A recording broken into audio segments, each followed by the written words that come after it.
we will not waste our time because it's another long topic tonight. So let's have a word of prayer. Lord God, we want to thank you for this evening. Thank you for bringing all of us. Thank you, Lord, for what you've done.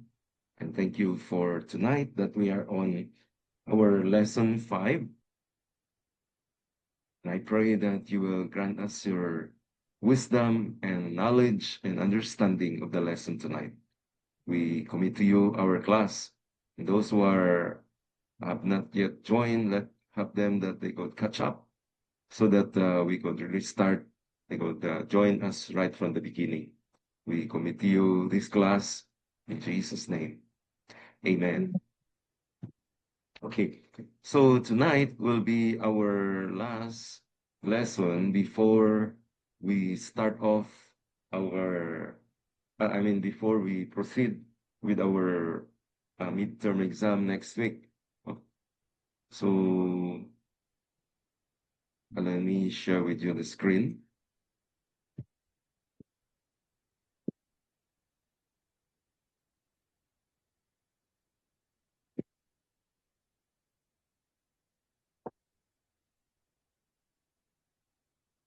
Okay, the examination, by the way, next week will be on, I mentioned last week, it was true or false. And then, what was that? Matching type. No, I make a mistake. It is not matching type, but it is multiple choice. Okay, it will be multiple choice, not matching type.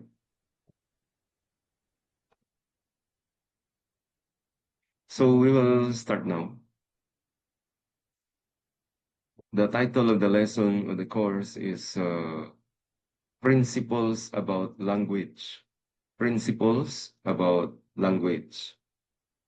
I'm sure that we all have experience that we come to a house that is belonging to another culture. Okay? So, kada balay, especially if it is another culture, they have a certain rules of etiquette. So, for instance, paano ka magkaon? How would you position, paano ang dinuna, makaon nanay o masturya? Okay? Or may coffee, tea, soft drink, water, or makaon nanay. Okay? So there was this one person nga nagkadto sa isa ka balay and it belongs to another culture. Okay? When the host gintagaan siya sang coffee, the moment he arrived, immediately he finds na shock siya because in their culture, sa iya niya nga nadakuan, he finds it nga hindi ni siya hospitality. Okay? Tagaan mo coffee. Because sa ilang nga culture, kung maghatag ka coffee, meaning to say, ginapaalakat mo na ang bisita. So, bago lang siya nagabot, ginserbihan siya yung coffee. So, the way this person understand nga ginapapuli na siya. No, not knowing sa ilagali iyang culture sa sining host is a different thing. Gina-welcome kagali kung coffee. So, the same thing in our scripture. The Bible also has rules. We have general rules and specific rules. In the last 4 lessons, we have studied general rules, and that includes historical, cultural background, the circles of context, if you can recall, and then word relationships. And then in our lesson today, we will talk about specific rules. Sometimes, ang hindi nga mga rules, ginatawag ni siya nga special hermeneutics. Okay? Special hermeneutics. So, we will dwell on this. Okay? First of all, we'll talk about literal and figurative language. Literal and figurative language. Okay? The Bible is given to us in order to clarify what we need to believe about this God, what we need to believe about our faith. Okay? It is not supposed to confuse us. Okay? Because the Bible is not a collection of mysteries or riddles. It is a plain message from God to humanity. So when interpreting a text, we have to find the pinaka-plain niyang meaning. Okay? The natural, the simple meaning. Okay? Sometimes the language of the scripture is what we call literal or exact, word by word. Kung ano mabasa mo, mugina siya. But there are other times that the language is figurative or figurative means symbolic. Okay? So we will have this discussion, this first part. Okay, literal language. When you say literal language, it is the plain, direct, common speech. It is straight to the point. There are no symbols in the literal language. For instance, I'll give you an example here in Acts chapter 20, verses 7 to 12. I think this is a familiar reading to us if you have been reading the book of Acts. Okay, so I'll be reading here. It says, on the first day of the week, we came together to break bread. This is Luke writing. Okay, so because the the book of Acts is written by Luke. So gagamit siya ng we, meaning included siya. And then he narrated here. Paul spoke to the people, and because he intended to leave the city the next day, Paul kept on talking until midnight. Do familiar ni sa ato, no? Punaanad kita, mga pastors, no? We like to talk. There were many lamps in the upstairs room where we were meeting. Seated in a window was a young man named Eutychus, who was sinking into a deep sleep as Paul talked on and on, meaning piyungan, si Eutychus, and he was seated in a window. Okay? So napiyungan siya. When he was sound asleep, kanami siguro sang iyang katulugon, tuyog siya, kinapoy siya, or whatever, basta baldiri nga natulugan siya, he fell to the ground from the third story and was picked up dead. So nahulog, patay third story mo. Okay, third story, one story is around 10 feet ang standard. So that is around 30 feet. That's very high. That's enough for a person to die. Okay, Paul went down, threw himself on the young man, and put his arms around him. And then Paul said, don't be alarmed. Don't be alarmed. He is alive. Then he went upstairs again, broke bread, and ate. After talking until daylight, he left. The people took the young man home alive, and they were greatly comforted. Okay, so this is an actual narrative, okay, the actual story of the first century church. Okay, so when you read this portion of the scripture, do not ask kung ano ang na-represent sa mga different words tira. For instance, do not ask anong gina-represent sa midnight. Because the midnight there does not represent anything. Okay. Luke was just telling the time, ano oras ang gabi na, until midnight, hasta kagahon gani.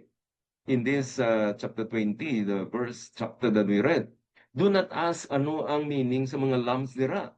Ano ang mga stories, ano ang meaning sa window, ano ang meaning sa deep sleep. Kaya sulat dito, nga si Eutychus, nagka-deep sleep siya. Or don't even interpret nga Eutychus could mean another representation. Basi ini na means ni Eutychus. They do not represent anything. Each word here means what it says. The passage uses what we call literal language. There are no symbols being used here. It teaches that believers, they met together to share the Lord's Supper. So Paul continued to talk on, and then si Eutychus sa tulugan, and he fell out the window. And then when he fell out, he died. Yeah. But God performed a miracle through Apostle Paul. Ginuyata ni Paul, the life came back to Eutychus. So this is a passage that has to do with literal language. Okay? There was once a preacher. He compared worldly Christians to Eutychus. He said that as Eutychus was sleeping too close, malapit sa window, some Christians stay too close to sin. We can agree sa sining interpretation. Okay? The preacher probably was using the passage as an illustration. Pero may problema ni siya kung itudlo sang sining teacher or interpretation when, let's say, tagaan niya sang meaning. Okay? That si Eutychus was a worldly Christian. Okay? Because wala na daan na sulat nga worldly si Eutychus. Why kakabalo ba sinakapoy siya? Basi huldiya nang umato siya. Basi huldiya tama ka physical sa iyang trabaho. That's why pag abot niya sa church nakapoy siya. No, just like we experience it sa atong mga churches, no? Kung isa may mga evening services kita, isang mga tao nakapoy na. Okay. So we cannot say that Eutychus is a worldly Christian. Just read the text as it is. Okay? Neither can you preach a sermon, Eutychus, the worldly Christian. Okay, you cannot say that. Okay, that is very wrong interpretation. Okay. So, like Matthew chapter 17, verse 1, Peter, James, and John, they climbed to a mountain together with Jesus. This is a literal language. The word mountain there does not symbolize for anything literal na siya. So do not interpret it that it is representing something. Nga ba ang mountain to maybe spiritual high experience? No. It was a physical, rocky mountain. So you do not interpret here, in this case, mountain to mean another thing. Okay? So this is what we call a literal language. Okay? Now, how about the figurative language? Okay? You must interpret plain speech in a plain way. Otherwise, you will not understand it. In contrast, you must discern that some verses uses symbols. Okay? Otherwise, if you don't understand yung symbol na da, you may stumble. Okay? Like there is a Revelation chapter 17 verse 1. John saw a prostitute sitting on many waters. Okay? Can you imagine that? Now, you draw a picture of a prostitute and then sitting on many waters. Ano ni siya?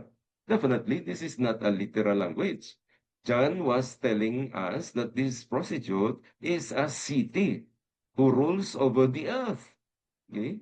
So, gina-explain niya man gani. And then the waters she sits on are actually trying to represent people or multitudes of people or nations or languages.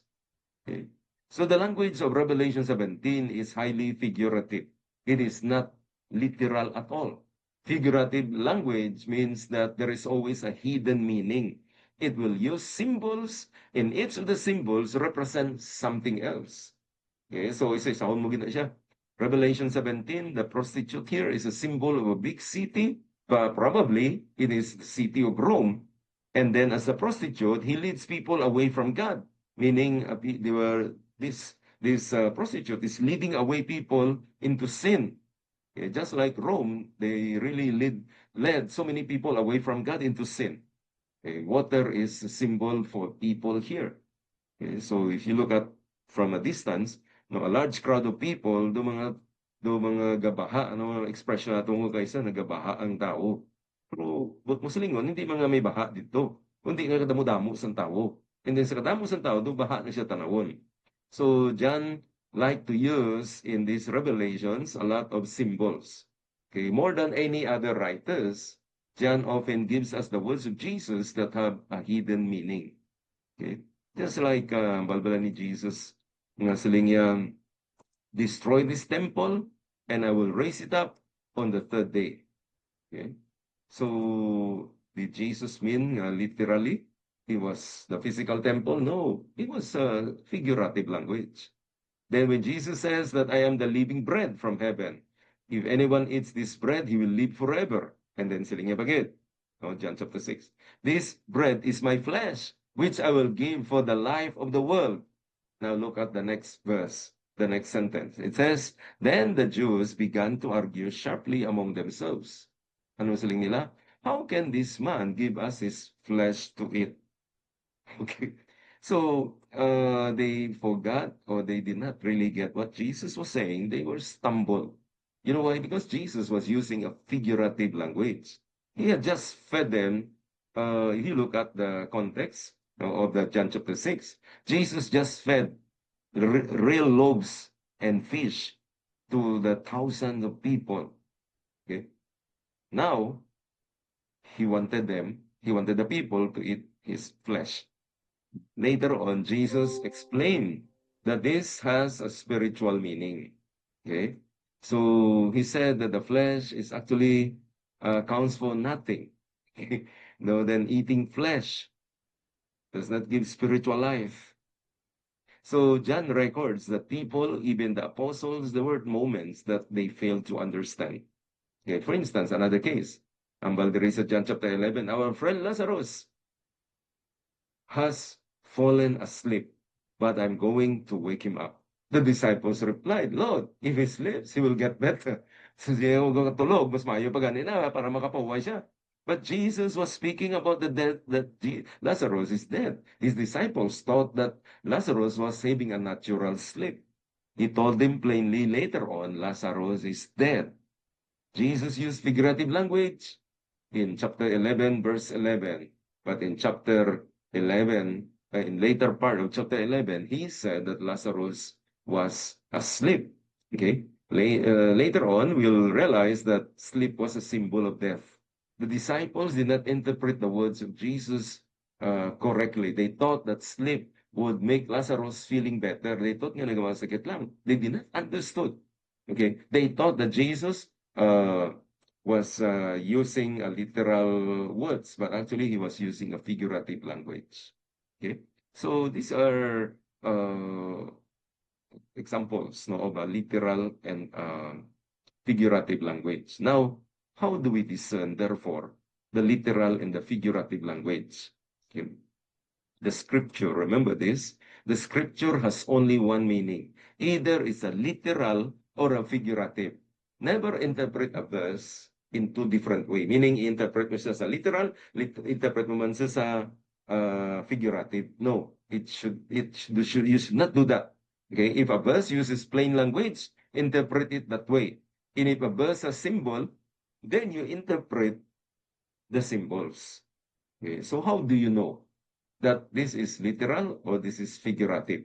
So we have a simple, we have three rules here. Number one, okay, when the plain literal message of the Bible makes sense, seek no other sense. Meaning to say, try to accept. Kung plain na siya, okay, literal message of the Bible makes sense, meaning plain na siyang statement, then it's literal.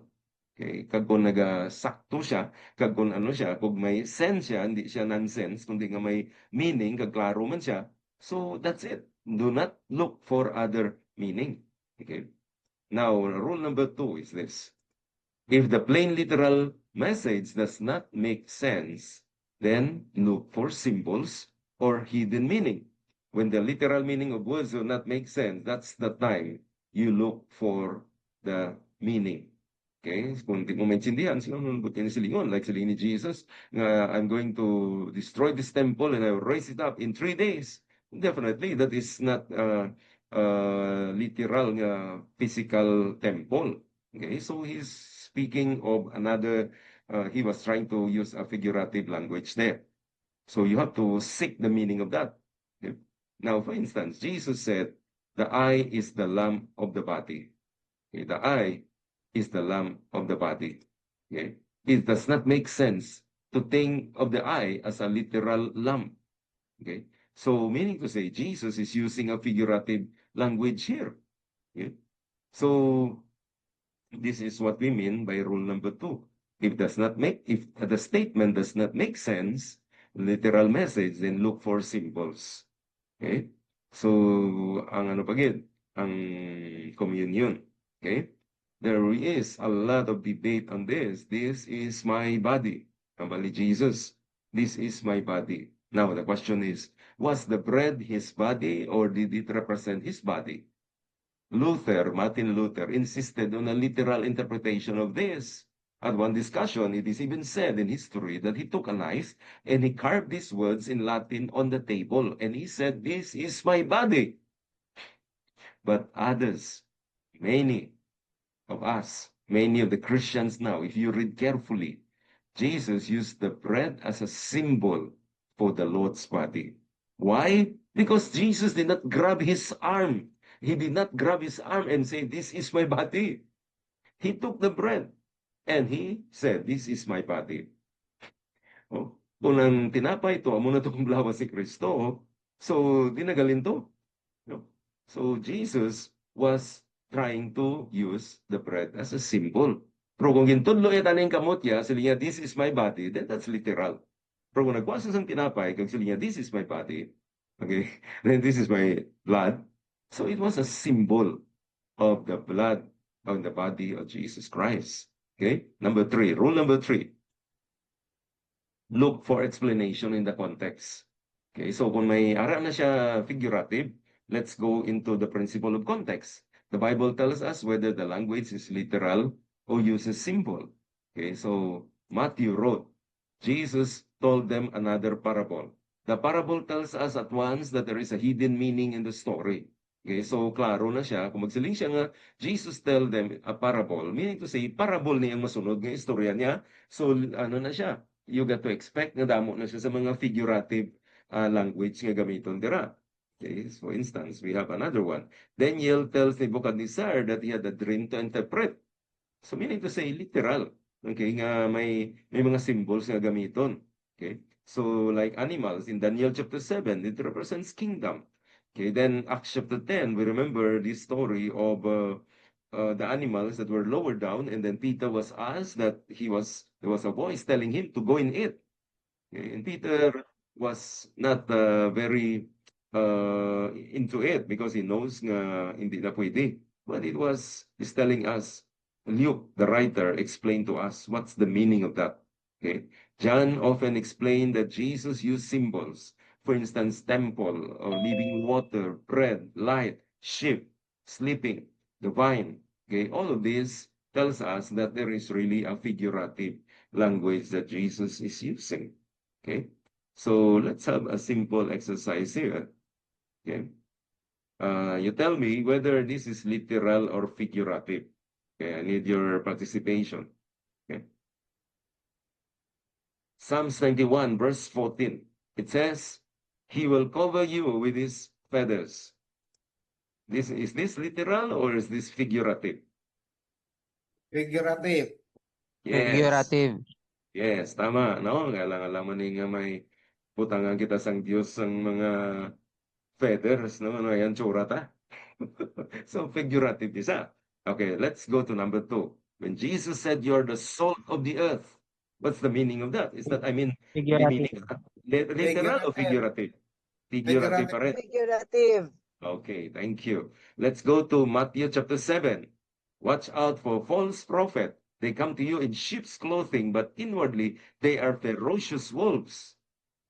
Is that literal or is that figurative? Literal. False prophets. What do you think so? Anong part? Anong part, Pastor? Yung false prophets o yung sheep's clothing? Okay, wait, what is the focus of the verse? Which of the false prophets? Ang false prophet is literal. False prophet is literal. Pero ang sheep's clothing, anong namin ni Jesus din? Figurative. Figurative. Ang ining mga false prophet, they will come in like sheep's clothing, Yeah. and but to sa kamaturan, they are really wolves. So it was actually a figurative language here. No? Okay?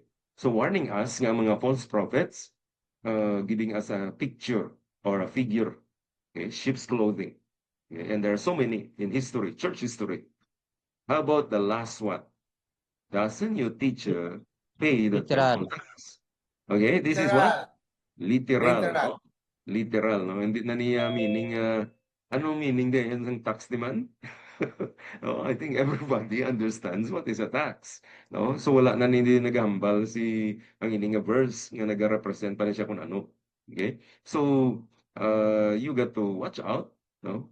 Sa mga verses, no, kung literal o figurative siya. Twisting the plain literal meaning of the scripture started long ago. Some people like to search for hidden meaning in every verse of the Bible.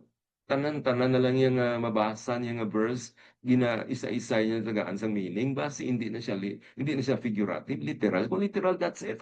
In fact, amo nang rule na to. first of all, i-approach mo sa literal. Pero kung hindi siya nagasanto niya, hindi ni siya may meaning ni siguro nga lain, ito lain mga kahulugan sini. Okay? So, meaning kung wala siya make sense, hindi siya literal. So, it could be figurative. It is dangerous. Okay? It is dangerous to ignore the plain meaning of a verse and search for hidden meaning.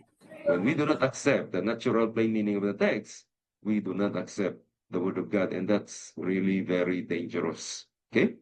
So that's our number one in our lesson. Number two, interpreting figures of speech. Okay? So simple comparison lang yan ay. Okay? The next part ng sininga lesson will be medyo complicated na. So let's talk about the simple comparisons. We have considered two types of language, literal and figurative. Literal language is what we call plain and direct. Wala sang hidden meaning. Okay? But figurative is much harder to understand. It uses symbols and it has hidden meanings. So when you encounter a figurative statement or verses, you have to spend more time reading and studying. So in this lesson, we'll examine 6 kinds of comparison. Okay?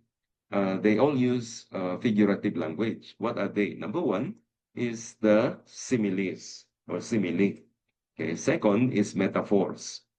Third, parables. Number 4, allegories. Number 5, anthropomorphism. Number 6, personification. We'll get into this one by one. What is a simile? Okay, may S kay tinamo mo. A simile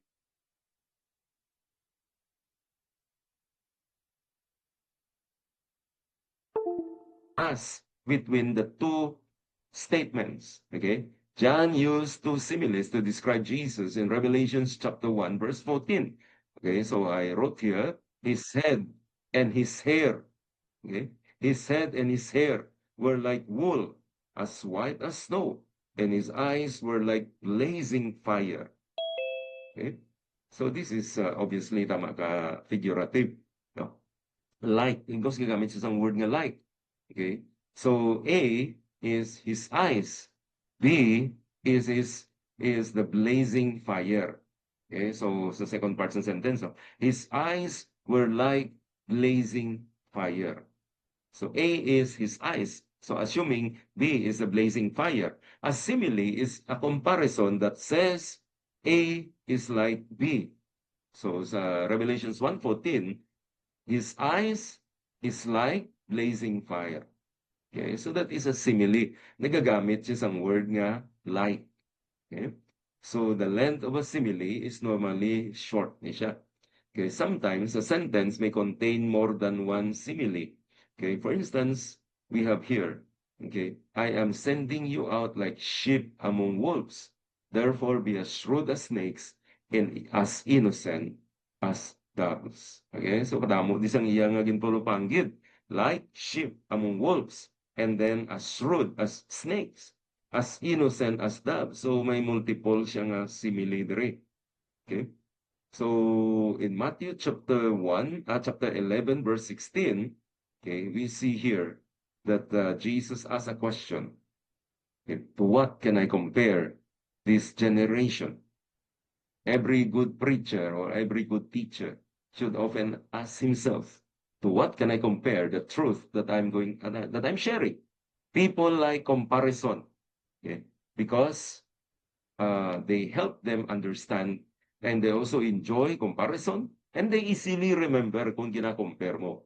And that's why Jesus is the master teacher, the greatest teacher anytime in world history and humanity. He is the great teacher. That's why he is very good in using this. In the Gospel of Luke, 3 out of every 4 words of Jesus are either a comparison or an illustration. And that's why learning from Jesus, that he know how to use this comparison, his simile. Like ang sa Revelations, his feet were like bronze. His voice was like the sound of a rushing waters. Okay, so that's a simile. The second language, figurative language, is metaphor. Metaphor are like similes.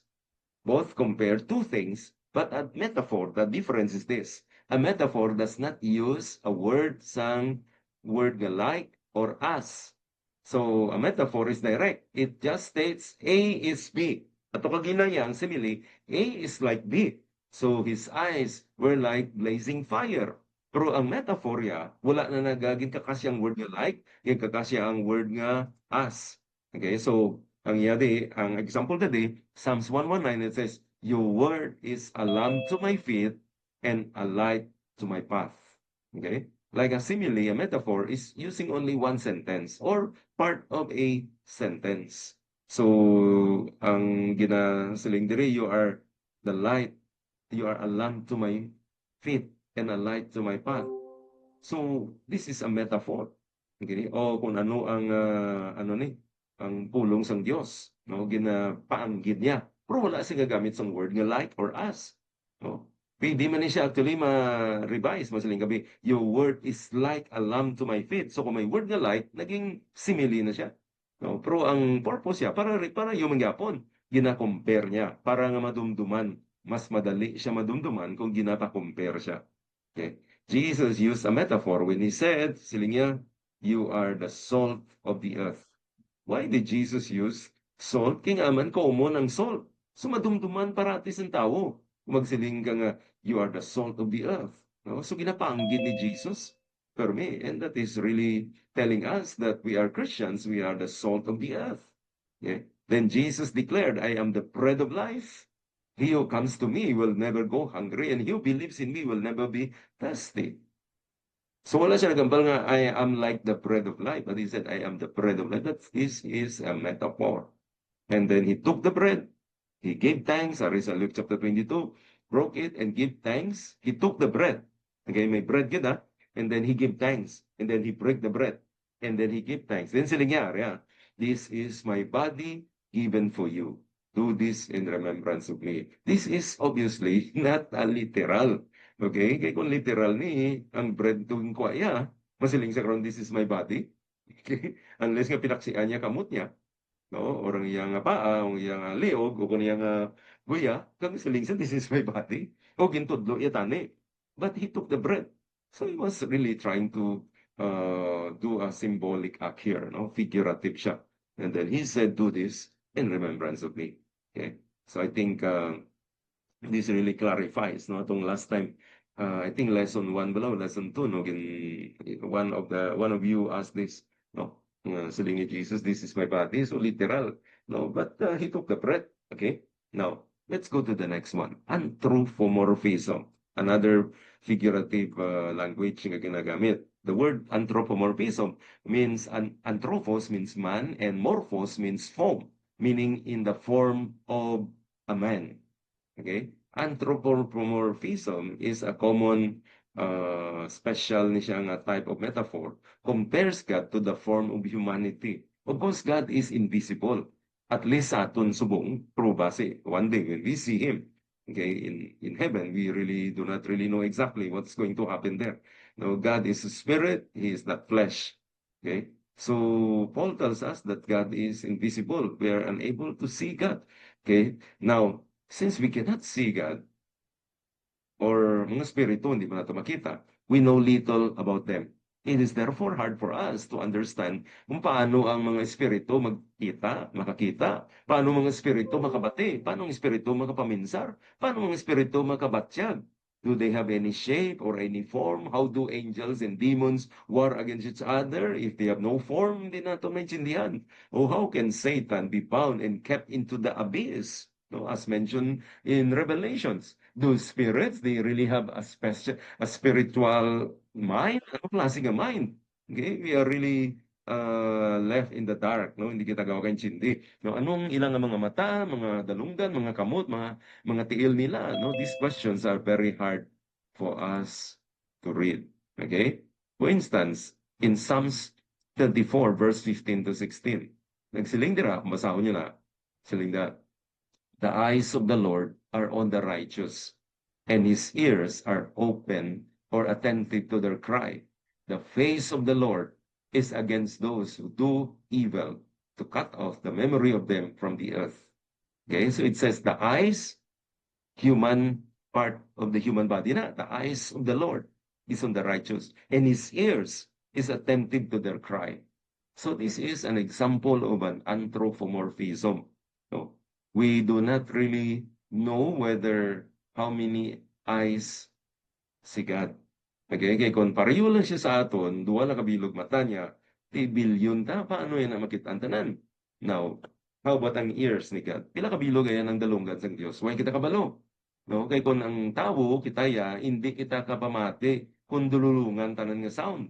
No? Duwa lang gani ka music, pamatian mo, ginapili mo da kundi nang gusto mo pamatian. No? Hindi ka pwede magdungan, lima ka music, ano mo siya, ma-sort mo tag isa-isa. No, tag isa-isa mo lang pamatian. Okay? Because that's how our ears are designed as human being. No? Pero ambal diri sa Psalms 34, the ears of the Lord are attentive to their cry. How can God hear the millions and billions of people nga nagapangamuyo siya dululungan tanan? We really could not comprehend that part. Okay? So that's why ang ining Psalms 34, magsiling lang siya nga the eyes of the Lord are on the righteous, His ears are attentive to their cry, meaning to say, makakita ang Diyos kag makabati siya. Pero kung ano kadako sang mata niya, kag ano ka-powerful sang galunggan niya, way kita kabalo. Okay? So, figurative nga language, anthropomorphism. Okay. Now, let's go to the next one. We have here the personification. Okay, what is this?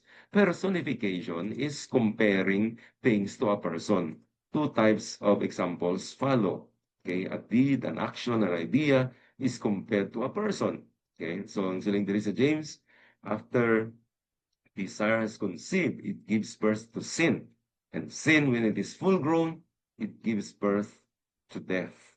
Okay, note that in this verse, ang desire, ang sin, and death, they are given human attributes. Okay, of conceiving, giving birth, and growing. So this is what we call personification. No, so ang sin, inanimate ni siya. No, ang death inanimate man pero gina-explain niya do person dala gina-personify niya ang mga bagay-bagay nga gina-mention niya. Okay? So, ano pa ganyan? Another one here is, therefore, do not worry about tomorrow, for tomorrow will worry about itself. Okay? Each day has enough trouble of its own. Jesus referred to tomorrow as if nga daw tao siya. Okay? Ito persona. No? This method of teaching calls attention, okay, to the lesson and helps others learn and remember it. So, kung magamit ka sa sining technique sang ginagamit nga personification, it is really going to be easily retained. Okay? Mas madali siya, no, nga ma-retain. Okay? So that's why Jesus as the master teacher, he used a lot of this. Okay? Now, let's go to number 3. Interpreting figures of speech, this time complex comparison. Ato kagina, it's more of simple comparisons lang. So kung naman, we're going to complex comparison. Okay? So, ang una-una gid nga mga figures of speech, nung tawagin na mention ta, apat pala na mention, yung mga simple na sila. Kung ang nabilin nga duwa will be complex. The very first one is parables. Okay? Parables. The relationship of similes and parables. Okay? We have seen that a simile compares two things within a sentence and connects them with a word like or as. No? So, his eyes was like blazing fire. Okay, that's a simile. Likewise, a parable also compares two things, putting the word like or as between them. There are two main differences, however, between a simile and a parable. Anong diferensya? The length and points of comparison. A simile is short, okay? Compares two things in one point. Ang parable niya, mas lawig siya, mas laba siya. Okay, usually in a form of a short story and may compare two things in several ways. Some say that a parable is a lengthened or extended simile. So we have here an example. Simile, his feet were like bronze glowing in a furnace. Strong examples ng parable using the word like. It says, siling ni Jesus, the kingdom of heaven will be like 10 virgins. Okay? Then, lawig ng istorya niya, pati sa 10 virgins. Okay, whereas ang similia, hasta lang di, his feet were like bronze glowing in a furnace. And then lain naman dayon ang ginhambal niya. Pero ang parable niya, malawig niya siya. Okay? He started with saying, the kingdom of heaven will be like 10 virgins. Then, na-explain si Jesus, sabi niya, there was the bridegroom, and then there was the 10 virgins, 5 went out, 5 stay behind. Okay? Lawig ng istorya niya. Okay? So that is a parable. So in this lesson, we refer to a parable as a short story with a spiritual lesson. Okay? So, kadamo, paningin pang mention ni Jesus, no? Siya, the kingdom of heaven is like a mustard seed. The kingdom of heaven is like a treasure hidden in a field. Okay? So, kadamo ni isang mga amo-amo nga panghambal ni Jesus, no? Parables. Now, the historical and literary setting of a parable. To examine the setting of a parable, as analyzed, there are 3 things you get to analyze. First, the time, the reason, and the application. Okay, so period. There are different periods ang parable ni Jesus. You have to know kung sa din na siya nga part.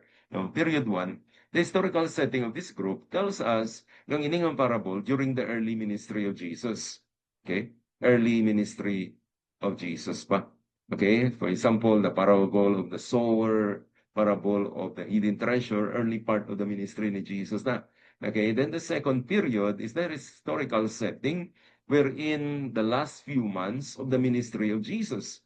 Okay, so lapit na lang ang iyang pagka dali na lang siya. Wala pa man siya na crucify or na dako, no, arrest, pero malapit na lang. Okay? So that is the second part, no? For instance, the parable of the Good Samaritan, okay, the parable of the rich man and Lazarus, those were the middle part sang setting. Okay, period number 3, the historical setting of this group was a week before the cross, meaning the last moments of Jesus before he was crucified. Okay, so remember that the king is about to be crucified. Okay, he emphasizes that he will return to reward or judge the people. Okay, so amo ni ang ininga mga parable ni Jesus, and there's a sininga period, he was already talking about sang mga rewards nga palabuton. Okay, for instance, the parable of the wedding banquet. Okay, all this, the parable of the 10 virgins, this is towards the end of the ministry of Jesus. Okay, so as you determine the time Christ told this parable, pay attention to the reason or occasion. Sometimes a parable is introduced by a question, sometimes it is by a problem, or sometimes it is by an action. For instance, you are supposed to interpret the parable of the workers in the vineyard. Just before that parable, Jesus mentioned about the rich young ruler that walked away very sad. He was not willing to give up his wealth. Peter spoke up and reminded Jesus that the apostles had also left everything and followed him. Then Peter asked Jesus, then what is our rewards?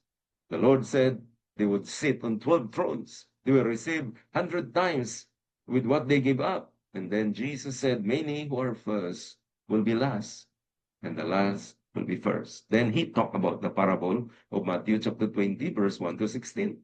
Okay, so you got to see the timing of the statement of Jesus.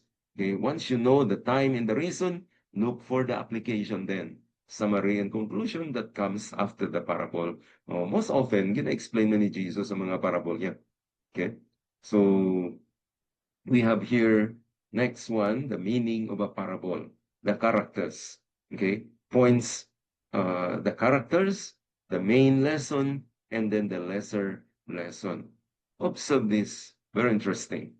About 2/3 of the parables of Jesus are triadic. What do you mean by triadic? They have 3 characters. You will be surprised nga mga parables si Jesus, kalabanan na may 3 na siya nga karakter o may 3 ka points. Point A, okay, it's like a triangle. Okay, point A sa top ng triangle, usually there will be a master. It could be a father, a king, or a shepherd, or whatever nga ginagamit niya nga basta sa babaw na. Okay? So, amo na ang unang nga part. Okay? Then, point B, there will be a person or group nga masinulundon.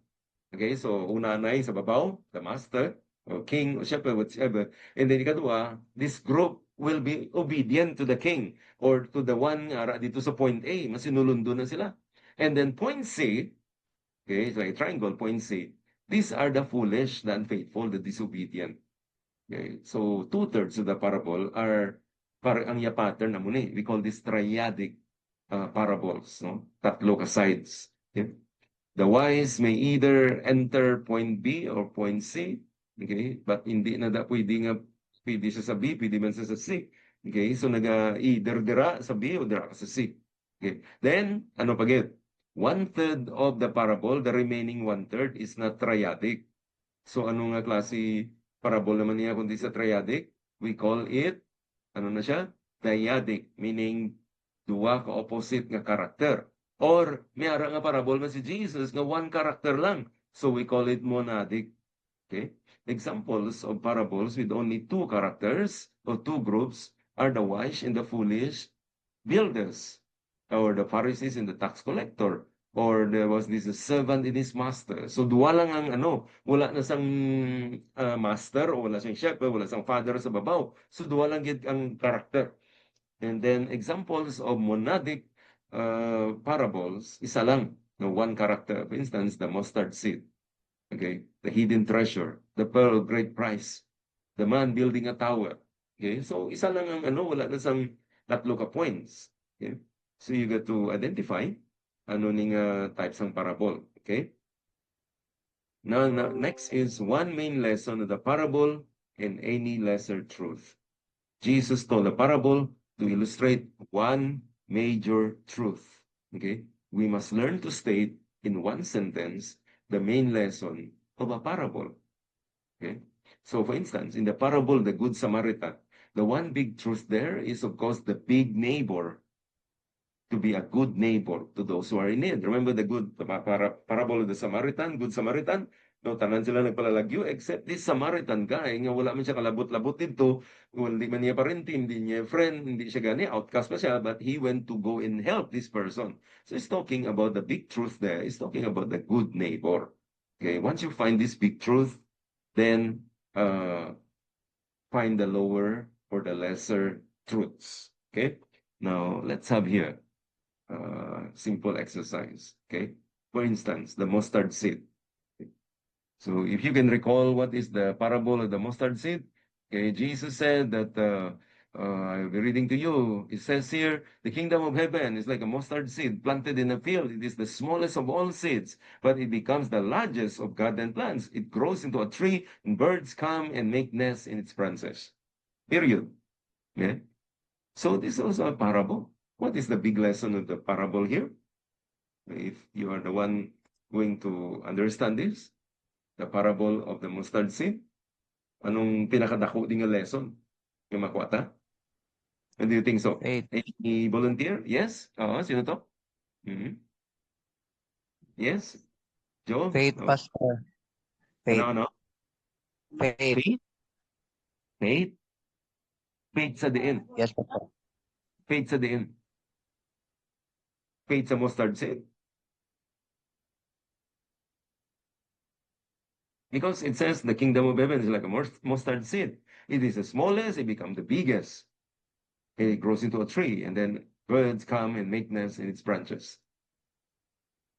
Mustard seed is considered the smallest seed. Okay? Then it grows now into the biggest.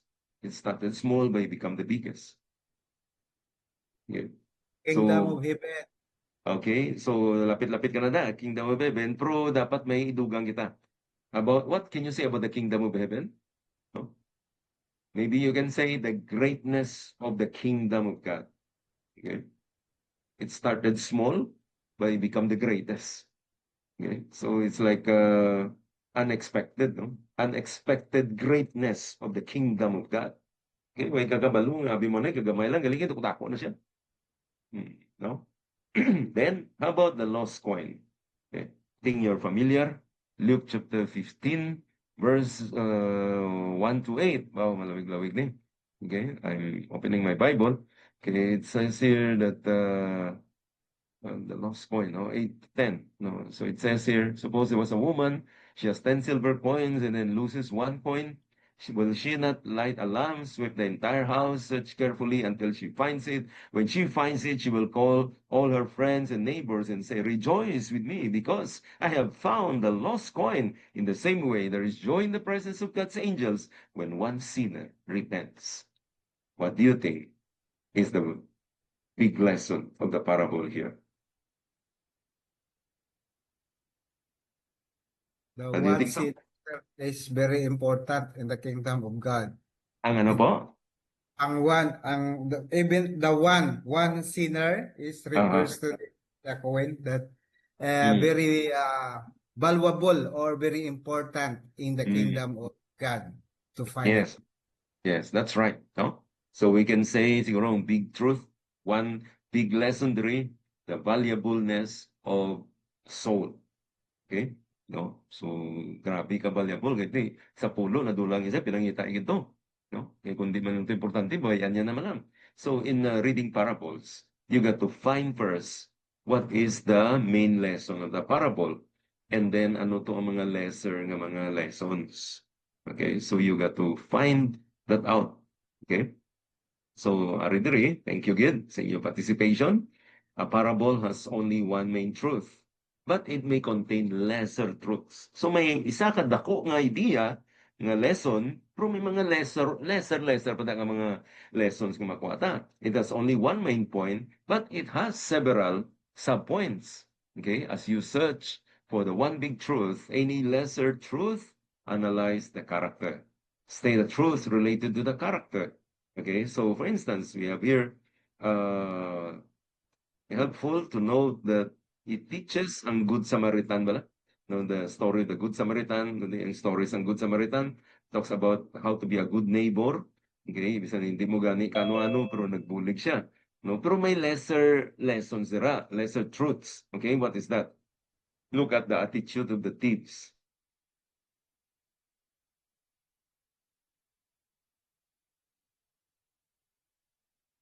And it's mine, I'm going to keep it. The attitude of the Good Samaritan. What is mine is yours, and I will share it if you need it. So this is the lesser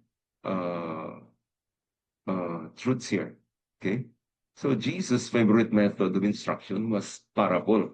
Okay. A parable is a short, simple story. It illustrates a spiritual lesson. In the parable, most of the details are just for the purpose of telling the story. They do not represent the whole thing. Okay. In the parable, the Good Samaritan, the one truth of the parable is that our neighbor is anyone that is in need. Okay? On the other hand, allegory contains several truths. Many of the details are representative. Okay? So an example of an allegory is the Good Shepherd illustration in John chapter 10. There are several comparisons in this passage. No, there are selling at the gate, the shepherd, the sheep, the stranger, the robber, the hireling, the wolf. Okay? Each symbol represents something other than itself. Okay? So how do we interpret? How do we know whether to interpret a story as a parable or is it an allegory? Basi kung may lain siya nga kaulugan na. This is it. If an allegory is intended, Jesus will interpret it for us in the written record. Otherwise, we treat it as a parable. Okay? So kung may ginhambal si Jesus, may pang-release siyang statement, kag siya mismo, he interpreted for us in the written record, most likely that is already an allegory. O otherwise, kung gin-treat niya as a story, wala niya man further clarify or explain, figurative siya. So it is treated as a parable. Okay? So we have here allegories. Allegories compare two things but do not use the word like or as in comparison. An allegory is actually an extended metaphor. Pag mo na ning gambal naton, ang simile gagamit sang like or as. Ang metaphor nagagamit sa nagadiretso na A equals B na. So ang parable naman, no, so may gagamit siya sang extended simile siya, gagamit siya sang like. Pero ang allegory is an extended metaphor. Okay? As a simile expand to a parable, a metaphor lengthens to be an allegory. A parable is an extended simile. No, gina-compare an allegory is an extended metaphor. So we have here an example. Okay? Comparison using like or as. comparison without like or as. So simile, his feet were like bronze glowing in a furnace. Okay? So, may light siya nga ginagamit. Parabolya, nagsiling si Jesus, the kingdom of heaven will be like 10 virgins. Okay? So, nagamit siya light. So, parabol ni. So, ari naman niya, nagalawig niyang iyang istorya. So, parabol ni siya. Ang simile, lipot lang siya. Sa lagi ka sentence. Now, how about sa, ano naman, sa metaphor kag allegory? Now, sa metaphor, masiling di, you are the salt of the earth. Okay? So, hasta lang na. Now, then, through ang allegory, I am the vine and my father is the gardener. Okay? So, metaphor man siya. No, pero malawig ni siyang istorya. No, ginsugpunan pa ni Jesus ang ining statement sa John chapter 15. No? In fact, 8 na ka verses 1 to 8 of chapter 15. Whereas the metaphor in Matthew is only 1 verse. Okay? So an allegory is a short story or teaching that compares two things without using the words like or as. Okay? In which several points represent something. Okay, so there are two main differences between a parable and an allegory. Parable uses the word like or as, but allegory does not use the word like or as. Second, a parable contains many details and few points of comparison. Amo gini ang obvious siya pag ginamit ni Jesus, damo sang comparison, so parable na siya. But in an allegory, there are only a few details but many points of comparison. Okay, so many points of allegory, okay, represent something. Okay, so like magsiling dire, no? This. Okay, let's talk about this Matthew. Yeah, he said, "This is my body, this is my blood." He compared his body and his blood to the bread and the juice. Notice that the bread and the juice are symbols for the Lord's body and blood. Okay, it is not literal to siya. No, kay ti nagkuha siya ganis ang bread. Okay. If you also recall Ephesians chapter 6, the armor of God. Okay, ano ba ni Paul?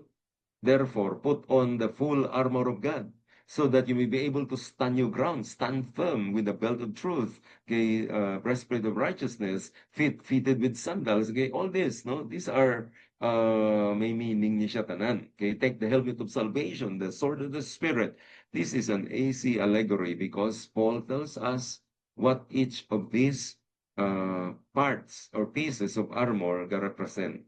Okay, so in the Gospel of John, there are 7 I am statements there. Okay? These are metaphors. It extends into allegories because malawig ang discussion ni Jesus.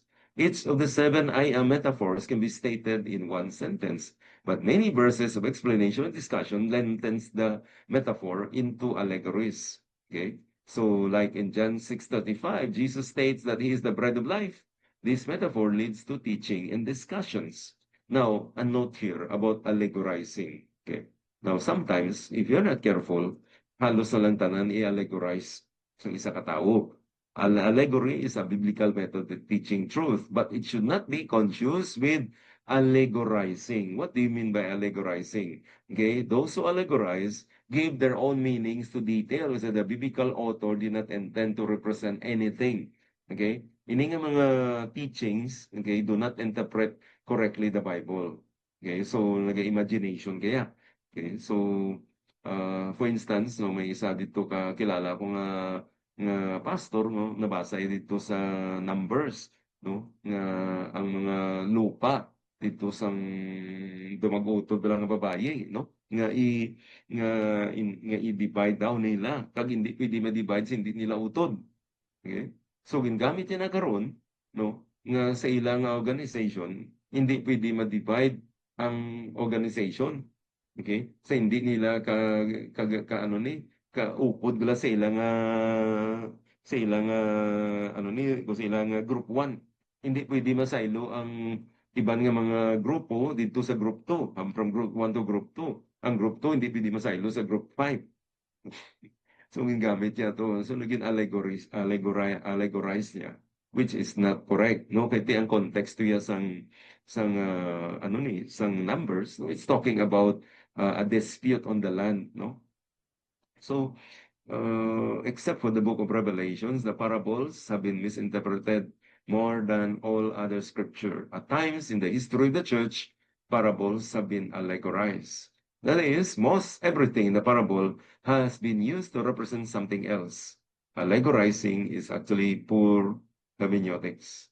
Allegorizing is a parable is dangerous because it does not bring out the original message that Jesus taught. When we make the parts of the parable represent whatever we imagine, we are no longer preaching.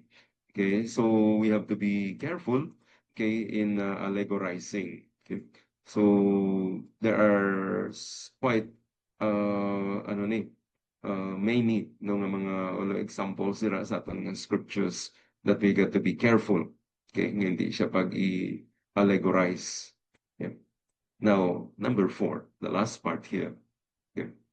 Interpreting figures of speech, contrasts, overstatements, relations, and relations. Okay. So the first one is contrast. Okay, what is contrast? No, we call this irony. Okay, we call this irony. Kung sa aton pa daw kabaliskaran niya bala.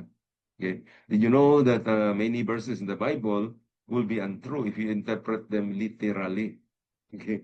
Now, when the Bible author uses irony, meaning ginamin niya na opposite sina, hindi nga sundon mo na, hindi baliskad niya. For example, in order to praise John the Baptist, Jesus asked, "What did you go out?" Okay, what did you go out into the desert to see? A reed swayed by the wind. If not, what did you go out to see? A man dressed in fine clothes? No. Those who wear fine clothes are in kings' palaces. Notice here that Jesus compared John to the opposite of what the prophet was like. Okay, John was like a simple guy. He was wearing just sackcloth. He wore a rough garment which is made of camel's hair. Okay, so using irony, stating the opposite of what you mean calls more attention to the truth.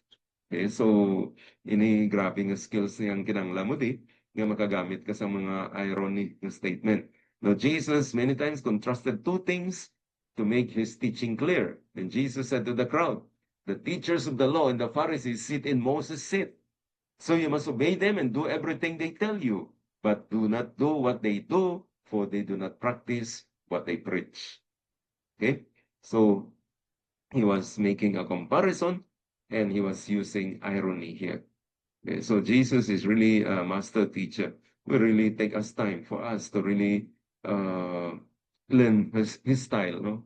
So hindi lang ulango ang ang mga style ni Jesus, no? Kung tunan mo, kadalom sa iyang sa iyang style, very variety ang ginagamit niya nga methods. Okay. Now, another figure of speech is we call this overstatement or hyperboles. Hyperbole is a figure of speech.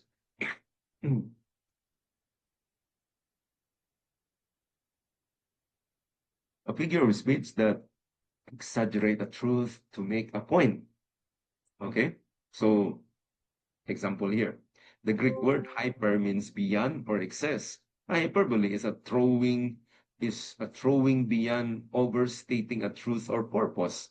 For instance, we have here, "I am worn out from groaning. All night long, I flood my bed with weeping and drench my couch with tears." Okay? Though Psalms chapter 6 verse 6 revealed nga grabe din ang hipi ni David.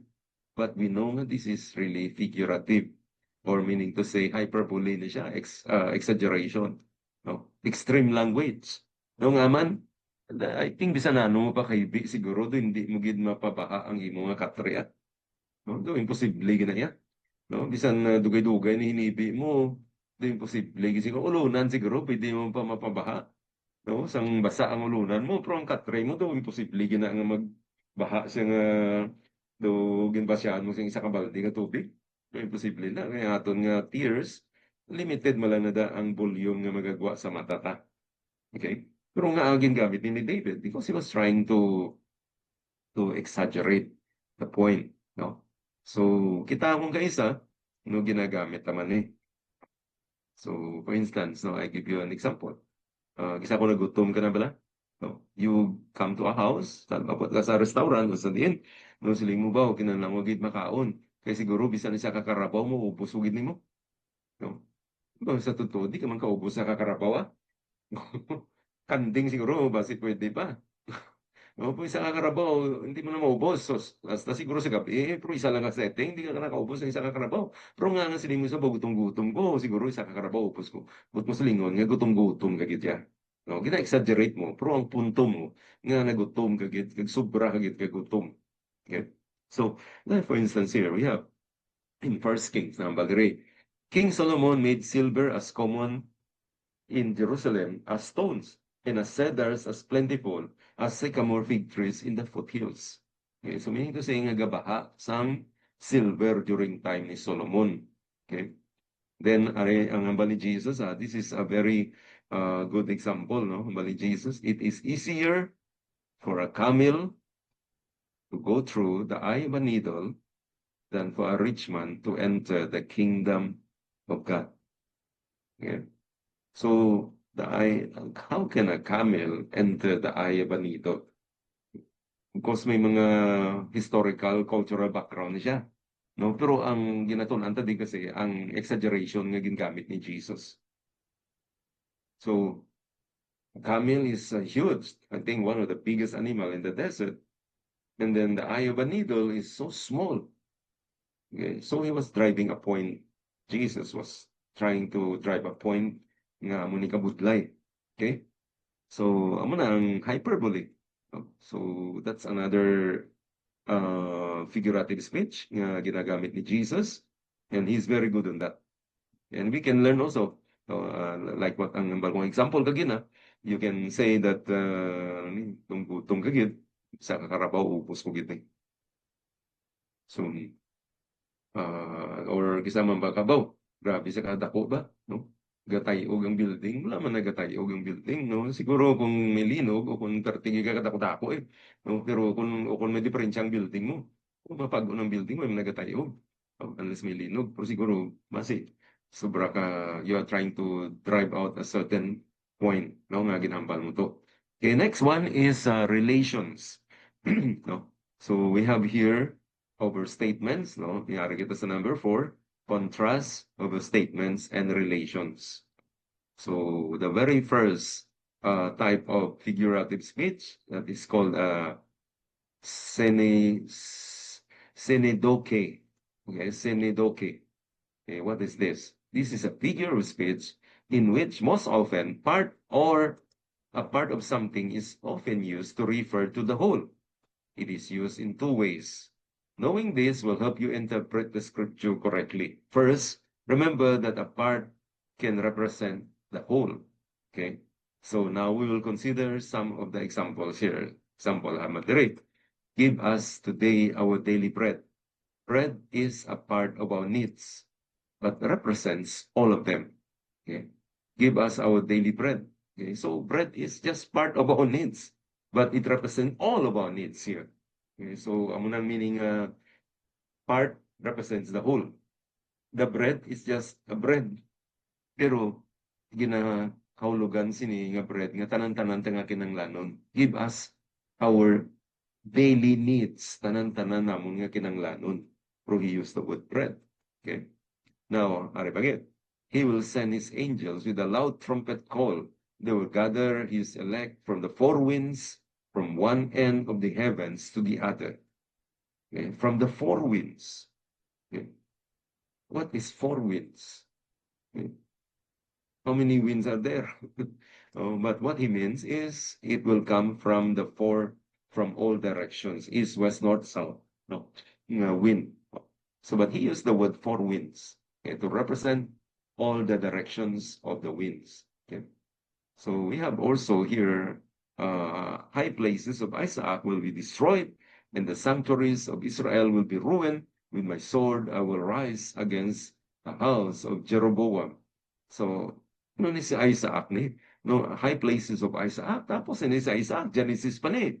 So Isaac represents here the nation of Israel. Okay. So it's the part that represents the whole. Then hambal pagidre, how beautiful on the mountains are the feet of those who bring good news, who proclaim peace and bring good tidings, who proclaim salvation. Isaiah 52 verse 7, the feet is just a part of the body, but what he means here is the whole person. How beautiful is the person who brings the good news. He uses only a part of our body, feet lang. Pero ang gina-refer na hindi lang yung feet, kundi nga it refers to the whole person. How beautiful is the person who brings the good news, who proclaims the peace. How beautiful is the person who proclaims salvation. Okay. Next, we have the word sinodoke, which is the other part. The whole can represent the part. Ang una kagina, the part representing the whole. Ang ikaduwa nga part ng sinodoke is the whole represents the parts. Okay? So, ano naman siya? No, we often find examples of this with the words like all, always, nothing, everywhere. For instance, in Joel chapter 2, verse 28, it says, afterwards, I will pour out my spirit on all people. Your sons and daughters will prophesy. Your old men will dream dreams. Your young men shall see visions. In this verse, Joel chapter 2, verse 28, all refers to all the tribes, to all the kinds of people, especially to those who seek after God. Okay? On this day of Pentecost, God did not pour out his spirit on all the Jews only, but likewise, in the history of the church, God has poured out his spirit to anyone who seeks him. Okay? Then another verse, Jesus said in John chapter 15, verse 5, apart from me, you can do nothing. Okay, the word nothing refers to nothing good, nothing of lasting value to build the kingdom of God. Okay, nothing is a whole, but it represents every part. Okay, so with Christ, we can do many things that are displeasing to God. So nothing does not refer to the whole life, but only a part. Okay, now we have here the types. The author of Hebrews wrote that God spoke through the prophets in various ways. Okay? Sometimes God spoke directly, sometimes using plain speech, other times he spoke using figurative language. The revelation of God to us is progressive. It is what we call step by step. Okay, slowly. It becomes clearer and clearer, more complete. Do pero gina-zoom mo siya bala. Pag spot ya mo na isang object, layo pa na. So blurred. Then you got to adjust the lens. Then it become clearer. That's how God make his revelation to us. Just like the seed of the woman. Genesis chapter 3, verse 15. How would you understand the seed of the woman? Meaning to say, it's a member of the human race. Pero sino na siya ang seed of the woman? Later on, we see that this seed of the woman is mentioned in Abraham, that the seed of Abraham. And then later on, it's mentioned that the seed of David. Okay, so meaning to say that the seed of the woman will come from the lineage of Abraham. It will come from the line of David. Okay, so that's what we call progressive. No, so may mga types na siya. The Old Testament contains shadows and types. These shadows includes people, events, actions, objects, ceremonies. Okay, all these shadows are prophecies of future realities. Okay, so let's take a look here. The Old Testament contains shadows that are fulfilled in the New Testament. So we have here the Old Testament type. Okay, then we have the New Testament fulfillment. The most holy place in the tabernacle, God's presence in heaven. Okay, fulfillment. Yeah. The Passover lamb in Egypt, that's in the book of Exodus. And then it says, get rid of the years as you really are. For Christ, our Passover lamb has been sacrificed. So ang iyang fulfillment, ang iyang explanation is in the New Testament. Okay, the Exodus that Moses led from Egypt to the promised land before them. The Exodus, Jesus leads from sin to heaven, our promised land. Okay, so this is what we call a type of the Old Testament, and then it's fulfilled in the New Testament. Then we have here a common example, Numbers chapter 21, the bronze serpent, it was lifted up to a pole, okay, to those who look at it. So just as Moses lifted up the snake, So the Son of Man must also be lifted up. Okay, so the New Testament mentions several types in the Old Testament. So to recognize and interpret the type, these are some of the guidelines that we can be guided. Okay, number one, recognize that the type is always a prophecy. Look at this one. Okay, it's all about prophecy. Okay, so the type is always a prophecy. This is a shadow of something in the future. Okay, the high priest of Israel, for instance, is a type of Jesus Christ. Okay, the future high priest of all believers. Number two, remember that all that you are safe in calling something a type. If a writer in the New Testament called it a type, okay, some preachers, okay, so see that a type, there is a type every Old Testament statement, and that will be very difficult. Okay, kung himuon mo na. And this is actually very dangerous. No, kung tanan-tanan lang butangan mo sang types. Kung klaro sang writer of the scripture, nga type na siya, then that's it. It's a type. Type of what? Then the New Testament will going to explain that. Okay. Now, the next one, when the New Testament calls something a type, limit the comparison to the points that the Bible gives. For instance, John compares the bronze snake and Jesus in two ways. There are many ways in which the serpent and the pole in Christ are not alike. And we are not mentioned, the author of the scripture does not use this, so don't do that.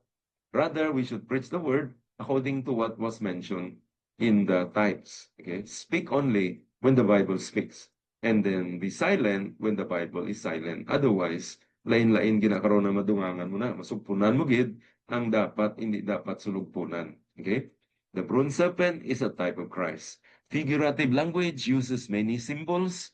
Okay, always use the Bible to interpret the symbols of the Bible and recognize that the Bible writers, they use symbols in different ways. Okay, now remember this. Always use the Bible to interpret the symbols in the Bible. For instance, Ephesians 6:17, he uses the word sword. Take the helmet of salvation, the sword of the Spirit. Can explain niya, siling niya, which is the word of God. The Bible itself, in the same passage, can explain niya.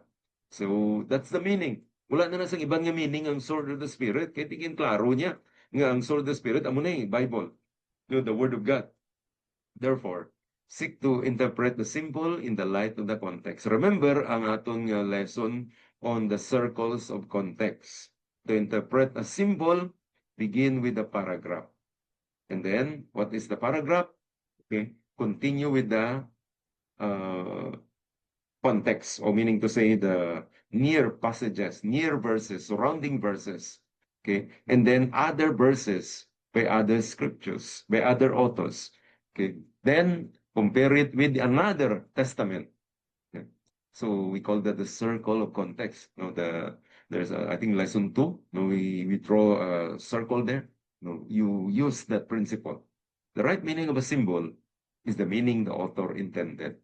Kung ano to ginambal sa author, nga amo na namin niya, then that's it. Amo nang meaning niya. Yan, wala na nasasang ibang nga meaning. Now, look at here. Symbol, seed. Okay, meaning in Matthew 13 means the word. Okay, Matthew 13:24, it refers to people. 1 Corinthians 15:37, it refers to a body. And then 2 Corinthians, the word seed is an offering. And then Galatians chapter 3, the word seed refers to Christ. Remember this, ang seed, Genesis chapter 3 mentions the seed of the woman. Ginklaro na diri sa New Testament that the seed is Christ. Pero take note, kada author may ginalain ang meaning niya sang ginagamit niya nga mga types. So be wary and be aware kung ano. No, most often gina-explain niya man na. No. So that's the meaning and that's the usage of the word types. No. So we have here the synedoche and also the types. No. One word represents the whole, or one word represents the parts. Okay, and then the types, it's actually a prophetic prophecy of a certain thing. So he's using a word or a group of words to talk about a coming event. Okay, so ang dako gid nga example, si Jesus Christ is a type of the Passover lamb is a type of Christ. Okay. So I think we are done now with this lesson. Just to remind everyone that next Thursday, that will be on June 12, we will have an exam midterm, June 12, 6 p.m. to 8 p.m. via Google Online. So they'll be given the link on that day. By the way, just to remind everyone, I will be in Davao, because I'll be flying to Davao this coming Sunday night. And then I'll be attending the PCEC, Philippine Council of Evangelical Churches, from Monday till Thursday. And then I'll be flying back Friday afternoon or Friday evening. Ang flight naman na move sang Cebu Pacific, no? Sabi aga pa. Pero they're the one who changed the flight. So I'll be back on Friday night pa. So on this Thursday, may exam kita, I will send to you the link, no, and then may mga instructions naman da. Just follow the instructions. Similar man to sa previous tang mga exams, no. Pero ang types ng exam will be true and false, and then may answer ka na. So ang answer mo, kung ano ang ginsabat mo, no, kung true ang answer mo, kag false na sabat, sala gina sa dayon. Wala na na wrong spelling. Kay tagaan ka choice mo, i-click mo na lang. Then multiple choice, no, may answer naman siya, i-click mo lang kung diin ang gusto mo. So wala na dasang wrong spelling. Then the last part will be essay. It could be 1 or 2 questions. No, depende. I haven't prepared the exam. I will still have to prepare for that. No, pero it is 1 or 2 essays. Now that one you have to type. No, and remember to always submit before the time ends. No, kung gintagaan ka 8 o'clock matapos, hindi ka pwede ka submit 8:01 because ma-close na siya ang aton nga Google online nga form. No, so dapat mga 7:30 pa lang o 7:40 send mo na. No, basi bala may trouble pa. No, so give yourself enough time nga makalapot gid ang imo exam. Kay kung nali hindi ka ni ka-submit, wala ka na masiro ka gid. So kanugon sang ginsabat mo to. Okay? So I think that's about our lesson tonight. Okay? So that will be our lesson. Okay. So far, we have done several topics already. No, I think if we try to have a quick review, okay, we have done our lesson 1 is on introduction to hermeneutics. Okay, why do we need to study? And then, anong mga guidelines naton on how to study? Ano ni ang mga gaps, no, nga may hermeneutics, no, qualifications sa interpreter, all this, okay? And then, ano pa? Lesson 2 was talking about historical cultural background. I think it was more a simple lesson. Okay, get to know the historical background. Okay, then the next lesson was on lesson 3, which is the circle of literary context. That's where my circle, if you can recall a circle, okay, there is the verse, the passages, the chapter, the book, the testament, and then the other testament, okay, the Bible. Okay, and then lesson 4 was on word meanings and relationships. No, I think that was last week. No, nouns, pronouns, adjective, adverbs, all this. Nga mga languages. I mean the word meanings and relationships. Okay. And tonight we have studied about principles of language. And there are several things. There are 4 things we studied: literal and figurative language. And then the next one was we talked about interpreting figures of speech. Now there were 6 that we discussed: simile, metaphor, parables, allegories, anthropomorphism, and then personifications. Okay. So I think that's about and you really need to review your notes, no, because the exam is not also very difficult, no, pero of course we need to give you the exam so that I will know whether ang mga principles na gets man nato. Okay, so that's about all our lesson tonight. And I hope that you are enjoying it, not enduring it. Okay, no. Principle hermeneutics is like this. There is a lot of guidelines that is to protect us, not to misinterpret ang atong ginabasa. Hindi lang kita pinagusto. Because kadamo gid, even up to now, kadamo gid sa mga in church history is filled with so many cultic teaching. And it has to do with nagwa sa basic nga rules pa. So, lain-lain na, tama na kalayo sa teaching, then cultic na siya. Okay?